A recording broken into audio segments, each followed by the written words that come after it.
నమస్తే మామ. ఇట్లా స్ట్రైట్గా వెళ్ళిపోతే కువాతుల్ ఇస్లాం మసీద్ వస్తుంది మామ. అది ముందు కనిపించేది అదే. దాని లోపలనే ఐరన్ పిల్లర్ కూడా ఉంటుంది. అప్పుడు ఏంటంటే కుతుబుద్దీన్ ఐబాకు ఈ మసీదుని కట్టించడానికి ఈ సరౌండింగ్లో ఉన్నటువంటి హిందూ దేవాలయాలు మొత్తం కూల్చేసి వాటిలో కొన్ని రాళ్ళు తీసుకొని, అంటే ఓ పిల్లర్స్ టైప్ ఉంటాయి కదా, దీనికైతే ఏదైతే యూజ్ అయితే ఉన్నాయో ఆ రాళ్ళు మొత్తం తీసుకొచ్చి మసీద్ కట్టించింది మామ. దీంట్లో చాలా వరకు మనకు హిందూ దేవాలయాలు అండ్ జైన మతాల యొక్క శిల్పాలే ఎక్కువ కనిపిస్తాయి మామ. చూపిస్తాను ఆగండి మీకు. డోము మొత్తం ఈ పిల్లర్స్ అన్నీ చూస్తారా, సూపర్ ఉంది డోము.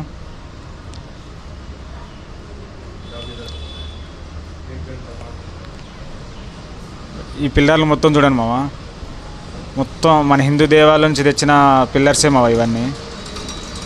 చూడండి మామ, చాలా వరకు ఇక్కడ ఆ పిల్లర్స్ మొత్తం మనకు అవే కనిపిస్తుంది. అక్కడ ఉంది అదే ఐరన్ పిల్లరు. ఇక్కడ ఎవరితో సమాధి ఉంది మామ, ఎవరో తెలియట్లా.